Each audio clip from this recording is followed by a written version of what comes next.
Retour sur le plateau Equinox Soir, deuxième partie, c'est le temps du débrief, toujours en compagnie de Eric Pépin Bikaï, Raoul Lemopi, il est là également Dr Marcelin Bema et Maître Fidèle Djoumissi. Maître Fidèle Djoumissi, je sais que vous avez regardé ces images comme beaucoup de Camerounais aujourd'hui.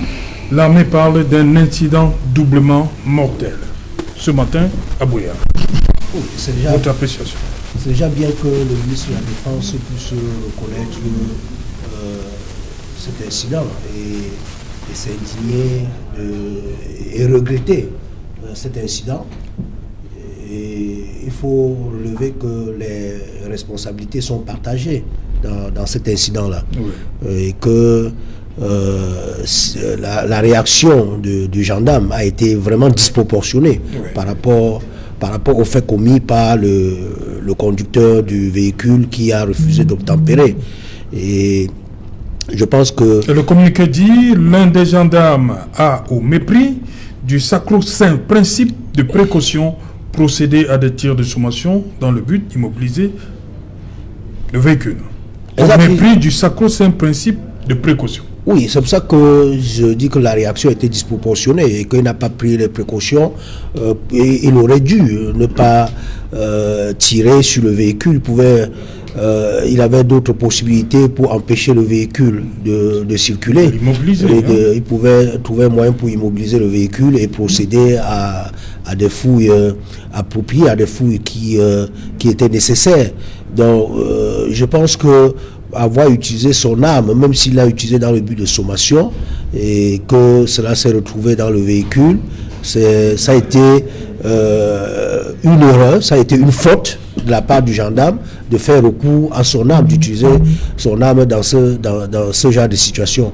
Parce qu'il y avait des moyens et apparemment le gendarme n'était pas seul, donc ils étaient nombreux et ils pouvaient trouver d'autres moyens pour immobiliser le véhicule.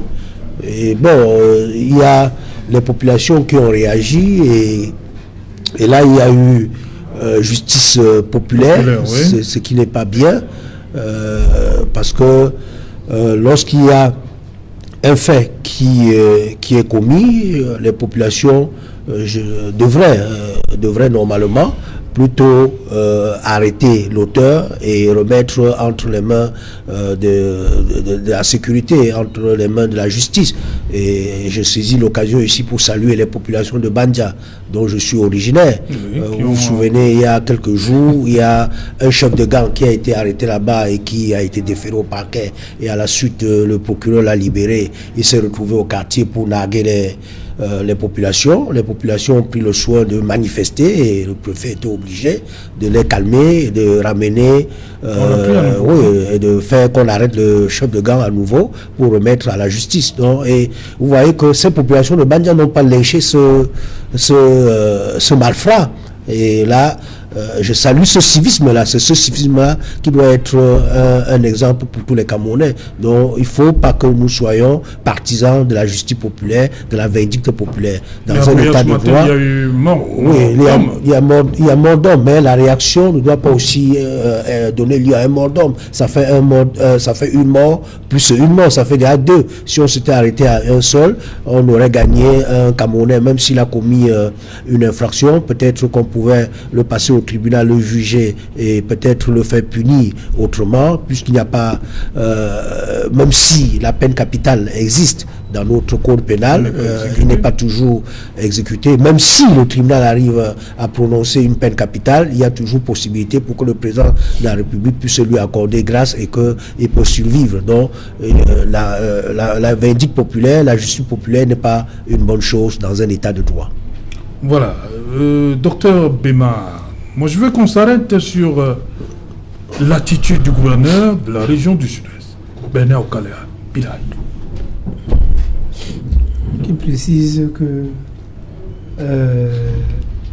moi devant la furie, la population qui sont allés devant ces services avec le corps de la petite, il a procédé. Je veux d'abord dire que c'est une situation malheureuse, Serge.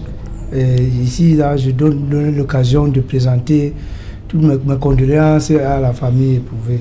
Et que ça a été une action malheureuse. Je pense que l'homme en tenue qui a posé l'acte n'avait pas délibérément pour intention de tuer l'enfant, puisqu'il ne savait même pas qu'il avait un enfant dedans. La voiture avait été une voiture fumée, vitre fumée, sans immatriculation. On est en zone de guerre. Il faudrait quand même que les Camerounais aident ceux qui travaillent pour la sécurité à faire cette sécurité. Je pense que si elle s'était arrêtée pour qu'on contrôle, parce qu'elle a traversé 2 contrôles. Voilà. Donc, si elle était arrêtée, je pense que ce jour-là, elle nous aurait épargné de cette situation qui est très malheureuse, encore une fois de plus. Donc, le gouverneur a essayé de calmer la situation. Et puis, bon, malheureusement, comme Maître le dit, on ne doit pas faire sa propre justice. Si on avait évité cette vindicte populaire, on aurait, comme il a dit, on aurait préservé la vie d'une personne encore. Au lieu d'en perdre 2, on aurait perdu 1. Bon, nous disons toujours que c'est des situations malheureuses et que les citoyens aident les gens en tenue qui sont sur le chaudron à faire mieux leur travail. Voilà, Raoul Lemopi, selon le communiqué du ministère de la Défense, 2 fois refus d'obtempérer, qui a conduit à cette situation malheureuse. Ah bon, je ne sais pas s'il y a des enquêtes qui ont déjà été faites pour rendre compte et justifier dans sa totalité ce que le MINDEF a eu à écrire. Je tire des conséquences qui peuvent être tristes et tragiques. Je me dis qu'il s'agit de 2 morts inutiles, 2 morts pour rien, 2 familles endeuillées inutilement. Il s'agit d'une sale guerre dont on a affaire à 2 deuils sales. Moi, je crois que, au-delà de la rhétorique administrative, qui tenterait de donner comme l'impression que c'est une situation malheureuse, mais aujourd'hui, on peut faire l'inventaire de combien de situations malheureuses dans ces zones en crise. Peut-être il faut poser la question autrement. Combien de cadavres doit-on atteindre pour que résolument ceux qui profitent de cette industrie des morts, cette industrie des cadavres, arrêtent définitivement la guerre dans ces régions? Ça fait déjà un peu trop. Ce qui me choque et qui m'attriste, j'ai même de la peine à parler parce que c'est une fillette. On parlait de 3 ans. C'est une élève. C'est-à-dire c'est mon élève qui décède. Dans quelles conditions? On va essayer de comprendre que si ceux qui alimentent les conflits dans ces régions avaient un peu de respect pour la vie, ils auraient arrêté ces affaires-là parce que cette guerre ne fait même pas l'unanimité entre les Camerounais. Voyez-vous que quand on a abordé la question de Boko Haram, tous les Camerounais étaient solidaires qu'il s'agissait d'un ennemi étranger. Il fallait tout faire pour le vaincre. D'ailleurs que les populations originaires de l'extrême nord et du Grand Nord travaillent de concert avec l'armée pour débusquer les infiltrés de Boko Haram. Maintenant, quand on revient dans la question du Nozo, vous voyez, les référents, les invariants changent quand même. On n'est plus dans le même cas de figure où on pense que c'est la solution militaire qui devrait être envisagée ici. Moi, j'insiste sur cet aspect. Un problème politique ne peut avoir que de solutions politiques. Vraiment, qu'on nous laisse avec, n'est-ce pas, les communiqués sur communiqués. Vous savez, je vais vous dire quelque chose, Serge. On parle de cette fillette qui a été assassinée. Parce que même en temps de guerre, un meurtre reste un meurtre, n'est-ce pas, qui a été assassiné. On oublie les enseignants qui sont actuellement captifs. Ils sont entre les mains des sécessionnistes. Il y a cela 2 semaines, on a enlevé 6 à Congo. Il y a une collègue, Florence, je ne sais pas si elle a déjà donné naissance, parce qu'elle est enceinte, elle était presque à terme, qui a été kidnappée par les sécessionnistes et qui aujourd'hui est retenue. Les sécessionnistes se demandent 1,5 million. Vous voyez, il y a tellement de désordre, de la rapine par-ci par-là, et c'est souvent très facile de dire on attend une sortie officielle. Moi, je n'attends plus de sortie officielle. Je n'ai même plus besoin de communiquer. J'ai besoin de l'artisan en chef, l'artificier, qu'il sorte de son mutisme, de son officine, où il se trouve, pour dire je vous ai compris. il pose le ballon au centre et on reprend le match. C'est-à-dire que le chef de l'État qui nous écoute doit prendre ses responsabilités en main.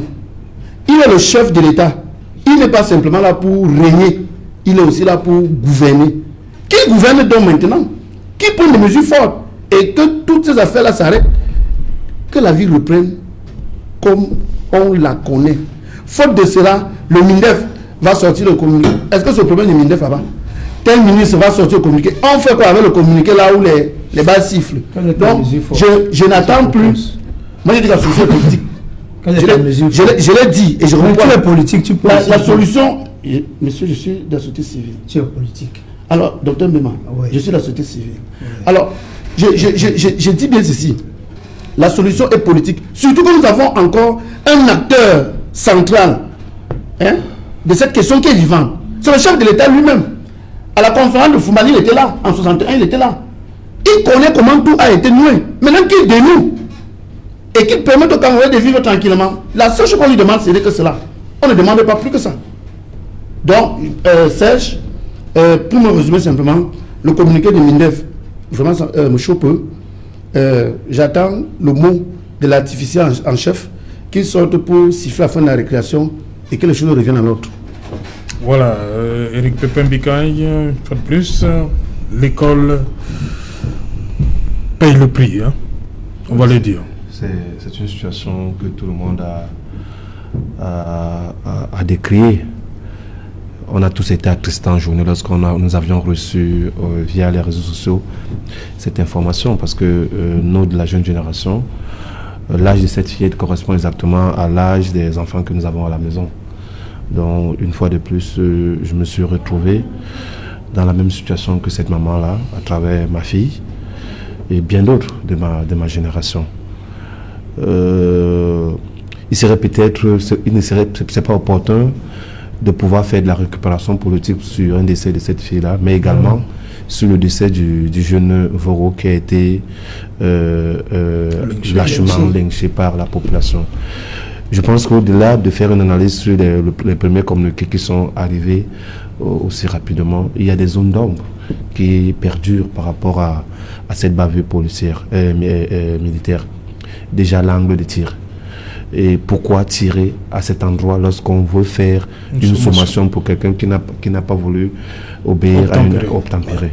Il faut relever que les tirs de sommation, c'est en l'air. En l'air. Donc il y a tellement de questions nombreuses qui entourent cette bavure-là. Mais il y a également cette question, parce que le docteur Bema l'a relevé tout à l'heure, et je me focalise sur ses propos. Il parle des checkpoints qui étaient installés, ça 2 barrières de contrôle. Ça veut dire que le gendarme Vogo n'était pas seul au contrôle.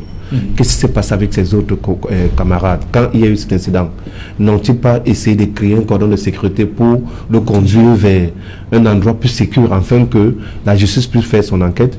Qu'est-ce qui s'est réellement passé pour que la population, à ce que j'ai suivi, c'était un quartier résidentiel derrière le stade Moliko où le checkpoint était installé. C'est-à-dire, quartier résidentiel, ce n'est pas un quartier populaire, ce n'est pas un quartier des badauds. Non, permettez que je lise le communiqué. Voilà, en effet, le poste de filtrage de la gendarmerie nationale installé à Bokova a interpellé le véhicule de marque Toyota, modèle Picnic, sous immatriculation de châssis CH 068 122. Refusant d'obtempérer, le conducteur a poursuivi sur sa lancée en accélérant pour s'échapper en direction du stade omnisport de Moliko, où il sera rattrapé par le binôme de gendarmes lancé à sa suite. Après les procédures d'identification d'usage, le ton est inexplicablement monté entre les 2 gendarmes et le conducteur, fortement opposé à la fouille de son véhicule au point d'engager une nouvelle manœuvre de fuite.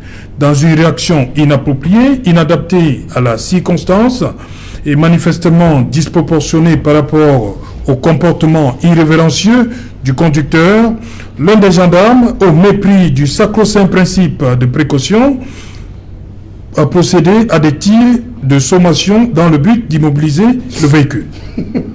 Non, je pense que c'est un communiqué à la hâte. À la hâte? Oui, il faut que Comment ce soit, ça? en fait, sur la base des informations, qu'il n'y a pas une confrontation d'informations aussi à faire. Mais je pense qu'il y a un certain nombre de choses. Déjà, dans le communiqué, on parle du conducteur. Je pense qu'il y a le féminin de cette expression-là, une conductrice. Il s'avère que c'était une conductrice. À partir du moment où on insiste sur le mot conducteur, je pense que c'est un communiqué à la hâte. Parce qu'on aurait au moins pu identifier la personne qui était à bord du volant et parler de la conductrice. Puisque les images qui nous parviennent disent et décrivent une dame qui accompagnait sa fillette à l'école. On ne parlait pas d'un conducteur. Je ne suis pas spécialiste de la sémantique ou de la linguistique, mais lorsque dans un communiqué... Il y a le féminin de conducteur. Je pense, à moins qu'il n'y ait pas de féminin, à moins qu'il n'y ait pas de féminin de conducteur, que ce soit un mot qu'on utilise uniquement au masculin. Mais s'il y a un féminin de conducteur, le communiqué devait porter le nom conductrice. Ça nous permet d'avancer et de poser des bases. Donc vous vous arrêtez là à partir de... Non, je pense que si on avait dit conductrice, on peut maintenant essayer de comprendre pourquoi la dame a refusé d'obtempérer au... Mais quand on dit conducteur, ça témoigne du fait que nous sommes dans une zone de guerre et que l'individu qui était à l'intérieur était non identifié, puisque déjà on décrit la voiture que la voiture était banalisée, pas de plaque d'immatriculation. Quel qu'en soit le cas, voilà. Nous sommes en zone de guerre, en zone de tension, et le stress des gendarmes, et puis on peut expliquer cela. Mais je pense qu'il ne faut pas qu'on fasse des communiqués à la hâte, et qu'il est grand temps qu'on essaye d'apaiser. Et parfois, apaiser, c'est au niveau de la communication, et au niveau des hommes qui sont chargés d'encadrer ceux qui sont dans cette zone de guerre-là. Parce que tout peut aller à n'importe quel moment, sur une fraction de seconde, et sur un fait qui est assez banal. Le rôle de l'armée, et jusqu'ici, moi je ne suis pas d'accord avec ce que disait Raoul tout à l'heure, a toujours été de jouer aux gendarmes. C'est-à-dire d'être sur une pression permanente dans cette zone-là. Je ne pense pas que l'armée... Dans une situation normale, il faut préciser. Non, je ne pense pas que l'armée ait ouvertement déclaré la guerre aux sécessionnistes.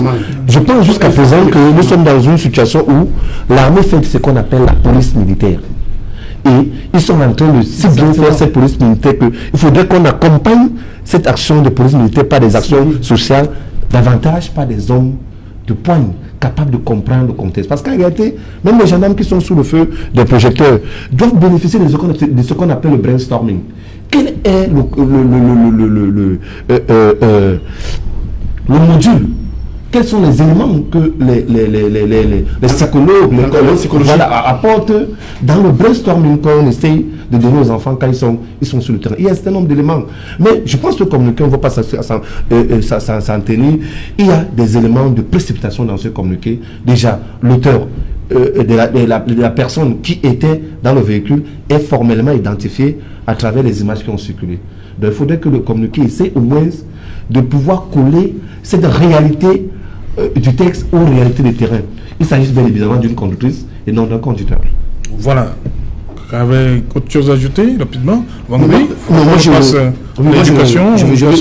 Je vais dire rapidement que je ne suis pas ici pour contester le rôle de l'armée.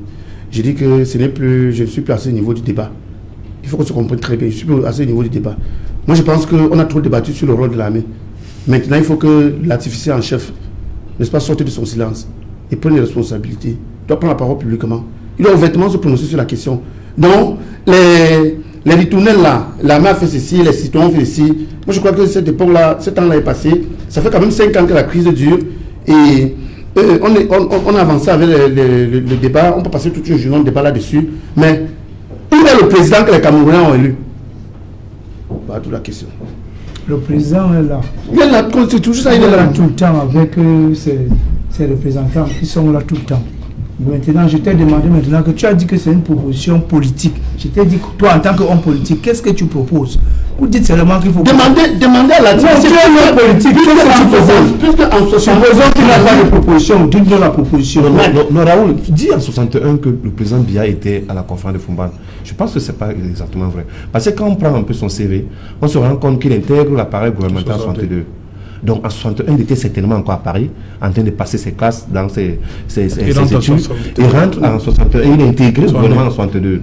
Mais il est fort probable qu'il ait fait l'ensemble des ateliers qui traitaient de cette fédération. Mais dit qu'il était un acte. Non. Je comprends pas. Dit qu'il était un acte. Pas au premier degré. Regardez bien. J'ai évoqué le conducteur-conductrice. C'est le premier degré. Non, mais ça, c'est un élément de votre communication. Non. Je veux dire, ici, c'est le premier degré. Vous n'avez pas le brainstorm ici, Ici, c'est le premier degré. Si vous dites un mensonge, vous dites que c'est à la conférence de Fumban. Est-ce que c'est vrai? Je ne pas que c'est faux, mais ce n'est pas. Il semble que les éléments ne sont pas exactement ce que vous évoquez. Il entre dans l'appareil gouvernemental en 62. Certainement, il rentre en 61, le temps de déposer ses dossiers et d'être recruté. Mais simplement, on a entendu la même chose. C'est-à-dire que vous ne pouvez pas être chef de l'État, vous pouvez être chef de l'État sans être au parfum, surtout pendant 14 ans. Sans être au parfum, n'est-ce pas, dans l'ensemble des questions réelles qui ont précédé la construction de la nation. Donc il faut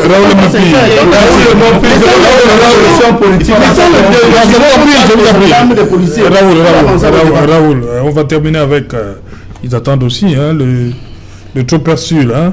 Il y a quand même des établissements qui ont commencé à rembourser, on va dire, le trop perçu. Oui, bon, par rapport à ces chefs d'établissement, là, moi je leur tire un très grand coup de chapeau. Contrairement à ceux qui croient que nous sommes les prophètes des malheurs, c'est pas ça. Je dois aussi tirer un coup de chapeau aux médias parce que les médias nous ont accompagnés, il faut le dire clairement, et les parents aussi, dans le combat que nous avons mené. Même si on peut questionner la légitimité de Madame la ministre à plafonner, puisqu'elle n'est pas membre de l'association. C'est ça, vous pouvez me regarder pas, c'est ça. Donc même si on peut questionner la légitimité de Madame la ministre à procéder au plafonnement, parce qu'elle n'est pas membre de l'association, donc elle n'a pas qualité de plafonner à la place des membres. On peut quand même reconnaître que sa parole a eu, n'est-ce pas, sens et efficacité. Maintenant, les délinquants administratifs qui ont juré qu'ils ne vont pas remettre, maintenant la ministre est annoncée dans la ville de Douala, dans les heures qui suivent. Donc il faut très bien comprendre qu'on va saluer ces proviseurs-là. Mon proviseur en premier, je vous ai dit que mon proviseur a sorti la liste des enfants dont les parents devraient bénéficier devraient récupérer ses frais. Et vous avez dit en tout combien les frais à restituer actuellement tournent autour de 16 685 000 francs. 16 millions. 16 685 Quel établissement? Lycée Bilan de Nilon-Brazzaville. Effectif. On estime parce qu'on rembourse à ceux qui avaient déjà payé. Oui, justement. Il y en a encore qui ne veulent pas. Et dans mon lycée précisément, on a refait les fiches d'inscription en ramenant sur les papiers, sur les formats, le prix à 25 000 francs.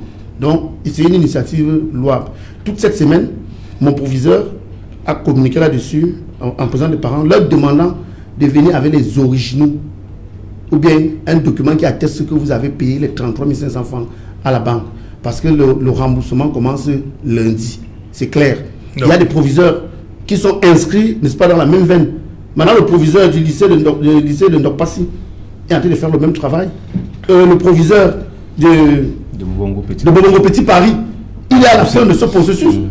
Monsieur Tchoumi, il est à la fin. C'est-à-dire que lui, il a commencé à rembourser depuis longtemps, depuis que Madame la ministre a demandé de rembourser.